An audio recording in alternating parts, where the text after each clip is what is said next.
와. 안녕하세요. 드디어 시작합니다. 안녕하세요. 클럽하우스 맨날 듣기만 하고 말을 처음 하는 거라서 좀 서툴러도 다들 이해 부탁드리겠습니다. 오늘 저희 어피티와 루테너지가 콜라보를 해서 그 전기차 그리고 친환경 차에 대해서 오늘 많이 다뤄볼 텐데요. 어느 정도 그동안 갖고 있던 많은 궁금증들 이런 것들이 해소될 수 있는 시간이면 좋을 것 같고요. 저랑 이제 박진영 대표님 함께 잘 정리했으니까 한번 재밌게 들어주시고 많은 분들 참여해서 질문해 주시고 같이 토론하면 좋을 것 같습니다. 너무 말씀 잘해주셔서 저도 지금 클럽하우스 앉는 새내기인데요. 한마디 하는 게 다 지금 엄청나게 긴장이 되거든요. 근데 지금 방금 너무 잘해주셔가지고 지금 기가 팍 죽었어요, 제가. 아닙니다. 사실은 이제 오프라인에서 굉장히 잘하는 편인데 오늘은 좀 떨려서 대본을 많이 준비를 했어요. 일단 저희가 가볍게 자기소개하고 진행을 해보면 좋을 것 같습니다. 많이들 오셨네요. 세상에. 너무 감사합니다. 자, 그럼 일단 제 소개부터 먼저 드릴게요. 안녕하세요. 어쩔 것 같아요. 네, 밀레니얼 직장인을 위한 경제 미디어 어피티 대표 박진영입니다. 저희는 매주 월요일에서 금요일 아침마다 놓치지 말아야 될 경제 뉴스, 재테크 팁, 그리고 돈 이야기들을 머니레터에 담아서 보내드리고 있어요. 인천 대표님도 루트에너지에 대해서 가볍게 소개해 주시겠어요? 저희 루테너지는 2050년의 탄소 중립 목표가 정부의 목표인데 그것보다 10년 혹은 20년 어떻게 하면 앞당길 수 있을까 고민하고 있는 기업이고요. 앞당기기 위한 다양한 솔루션들을 개발하는데 저희 지금 하고 있는 서비스는 재생에너지에 일반 개인들이 누구나 쉽게 투자하고 투자한 걸 관리할 수 있는 그런 온라인 플랫폼을 개발해서 운영하고 있습니다. 네. 또 너무 잘 찍어서 기가 팍팍 죽었어요 방금. 왜 그러세요?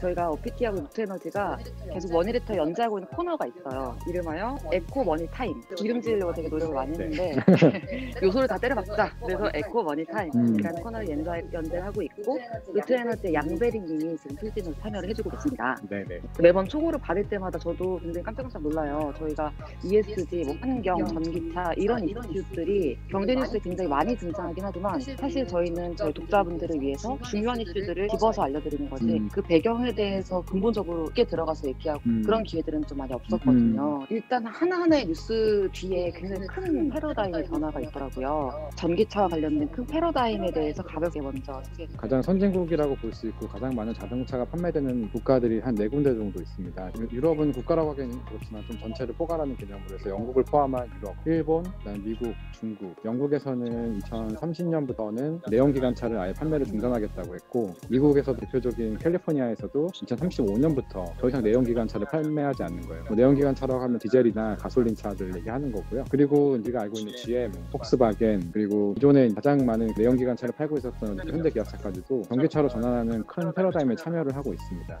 그런 큰 변화가 갖고 있는 가장 중요한 지향점이 바로 온실가스를 감축하자예요. 기후 위기를 일으키는 가장 큰 원인이 온실가스고 온실가스 배출을 줄일 수 있는 방법이 전기차가 하나의 대안이 될 수 있는 거죠. 기후 위기라는 게 우리 인류가 함께 다 같이 해결해야 되는 그런 공동 과제라는 그런 것을 산업 트렌드에서 크게 볼 수 있는 것 같습니다. 사실 저희도 머니터에서 종종 각 국에서 그런 규제들을 만들었다라는 걸 소개할 때마다 2030년 또는 2050년까지 뭐로 바꾸겠다라는 얘기니까 선언만으로는 잘 와닿지 않는 측면들이 있어요. 저희가 에코머니 타임에서 되게 흥미로웠던 주제가 2화에 나왔던 주제였던 것 같은데 GM이 로고를 변경했다. 로고를 바꾸면서 비전도 환경단체 같은 느낌으로 많이 맞아요. 바꿨더라고요. 네. 특히 상징적인 회사가 바로 GM이에요. GM은 세계에서 가장 처음으로 내연기관차를 상업적으로 늘린 회사 중에 하나고요. GM이라는 회사 로고가 최근에 GM이라는 그 워딩 바로 위에 하늘색으로 막대기 하나 이렇게 있는데 그게 푸른 하늘, 온실가스 배출이 완전히 줄어들어서 더 맑아지고 깨끗한 그런 하늘을 상징한다고 하더라고요. 친환경을 지향하는 것을 그 브랜드 가장 상단에 놓은 거에 의해서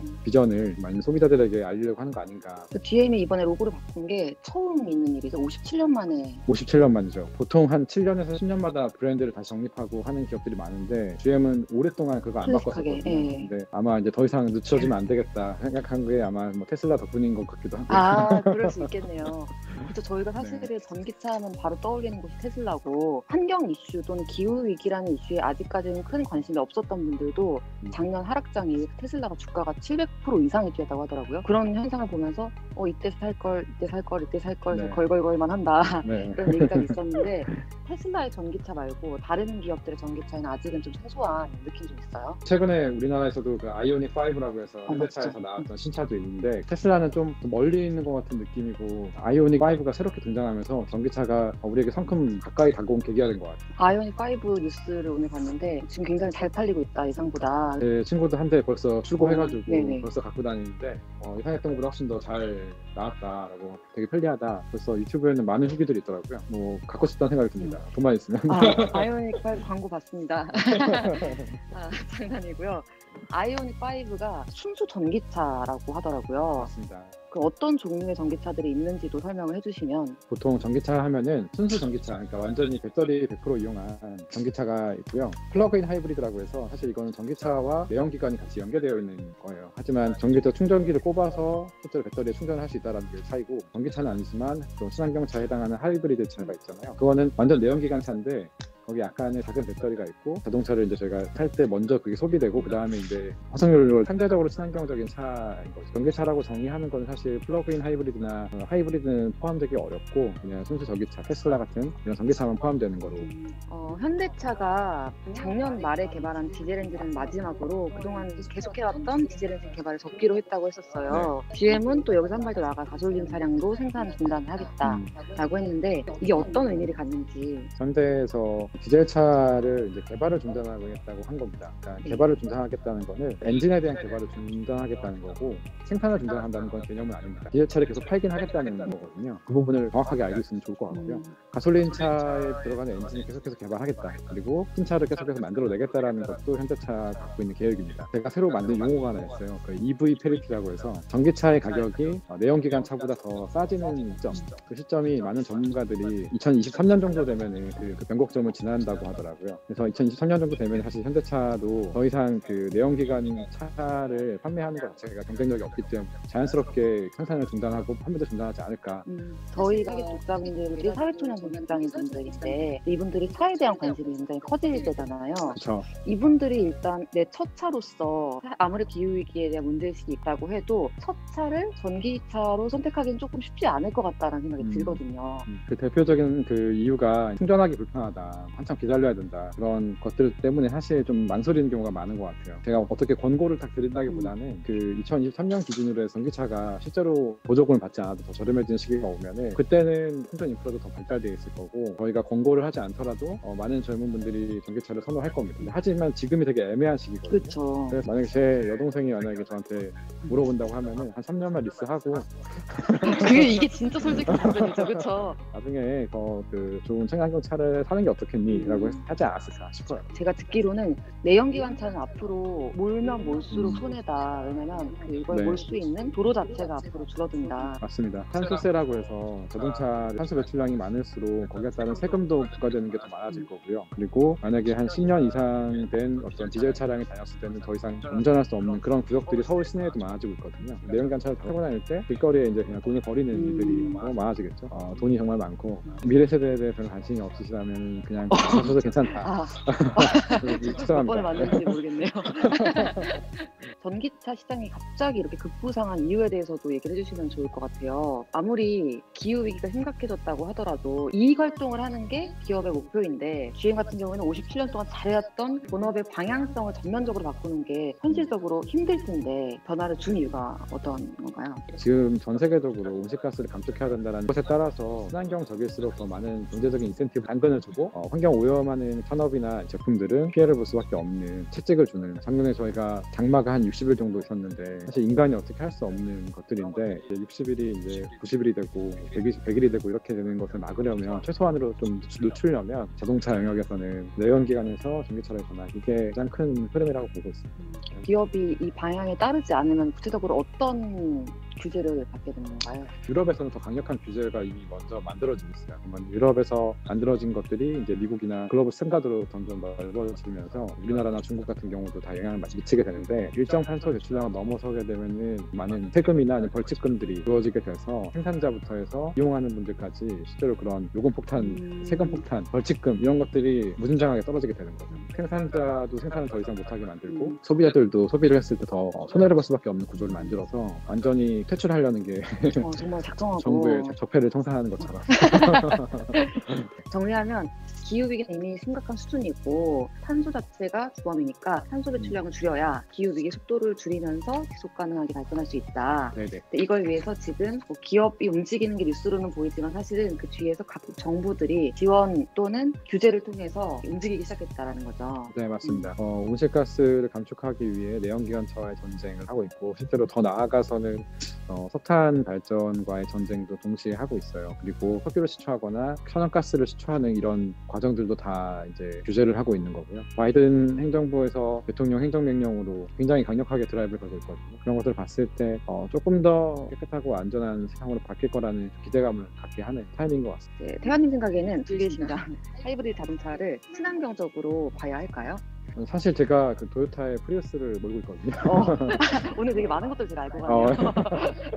그래서 저는 한 5년 전에 그 당시에는 전기차를 살 수 있는 게 많이 없었어요. 그리고 너무 가격이 비쌌고 내부적인 갈등이 좀 많이 있었지만 그래도 조금이라도 친환경적인 차를 사야 되겠다라고 하이브리드를 했었는데 저는 상대적으로 봐야 된다고 생각을 해요. 완전히 전기차를 몰았을 때 온실가스 배출량을 거의 제로로 만들려면 그 충전되는 전기도 다 태양광이나 풍력 같은 재생에너지 나와야 되는 거고, 근데 지금 어쩔 수 없이 석탄 발전을 태우고 있는 거고 석탄을 쓴다고 함에도 불구하고 전기차가 온실가스 배출량은 실제로 제일 적고요. 그 다음이 하이브리드, 그 다음이 이제 내연기관, LPG 이런 차들이거든요.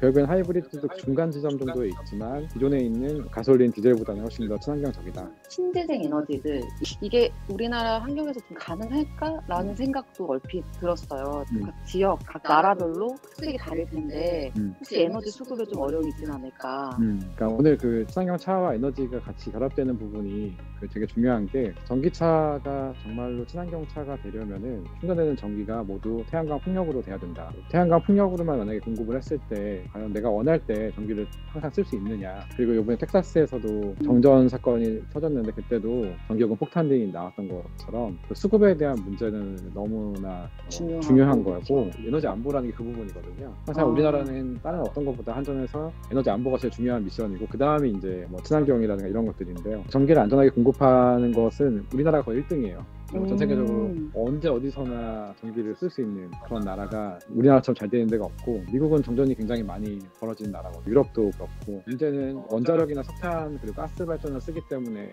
그것이 가능하게 유지했던 거지만, 태양광 풍력으로 했을 때는 친환경적이어서 좋긴 한데 과연 내가 쓰는 전기가 끊기지 않을까 두려움이 있긴 해요. 저녁에는 햇빛이 없잖아요. 바람이 안 불 때도 있는 거고, 그럴 때 어떻게 할 거냐. 사실 그게 수급 문제랑 연결이 되어 있는 거라. 재밌는 에피소드는 테슬라 이번에 그 정전 사태를 유일하게 피한 것 중에 하나였어요. 왜 그랬냐면은 그 공장 안에 테슬라에서 만든 전기차 배터리를 굉장히 많이 설치해놨었어요. 루프탑에는 태양광이 있고, 태양광에서 생산된 전력을 배터리에 저장을 해서 그 전기로 공장을 가동시키는 거예요. 그러다 보니까 외부에서 정전 사태가 생기더라도 전력을 조금 아꼈으면은 다 충당해서 정전이 안 생겼던 거죠. 배터리 기술이 전기차에만 중요한 게 아니라 실제로 이런 에너지 수급 문제를 해결하고 태양광 풍력의 가능성을 해결하는 데 큰 축이 될 것 같아요. 그런 배터리 기술들, 대용량의 배터리 개발은 잘 하는데 어떻게 가격을 다 다운시킬 것이며, 어떻게 유연하게 그걸 운영할 것이냐, 어떻게 제어할 것이냐, 이런 부분에서 좋은 벤처 혁신기업들이 많이 나올 것 같아요. 테슬라가 집과 자동차를 연결하는 맞습니다. 소lar 시스템을 만들고 있다는 기사도 났었어요. 맞아요. 테슬라 에너지라고 네네. 하죠. 지속 가능한 에너지 미래를 가속화시키는 게 테슬라의 비전인데, 전기차만 하는 게 아니라 테슬라가 실제로 그 집에 있는 루프탑에 태양광을 깔고 집에 있는 창고에 저장해서 좀 충전을 하고 쓰고, 또 남은 거는 또 전기차에서 쓰기도 하고, 전기차에서 남아있는 전기를 또 다시 집에서 쓰는 형태의 모든 전기를 충당할 수 있는 통합 시스템을 개발하고 있고, 테슬라가 한 가정에서부터의 에너지 자립, 그리고 한 도시의 자립, 그리고 한 국가의 자립을 꿈꾸는 거라고 생각하고, 그게 결국에는 스페이스X에서 화성을 가면은 그 시스템이 거기에 적용이 되는 거예요. 새로운 국가와 도시를 설립할 때 완전히 에너지 자립으로 만들 수 있는, 결국 그 전기차와 태양광, 배터리 거기에 다 연결돼 있다. 와, 지금 스페이스 X까지 나오니까 사실 그 테슬라 에너지 얘기만 들었을 때도 머리를 맞은 느낌이었거든요. 아니. 너무 연결이 이제 잘 되니까 스페이스 X까지 연결되는 거 보면서 실화인가, 이 시대가 맞는 것인가 라는 생각까지 드네요. 대단하네요.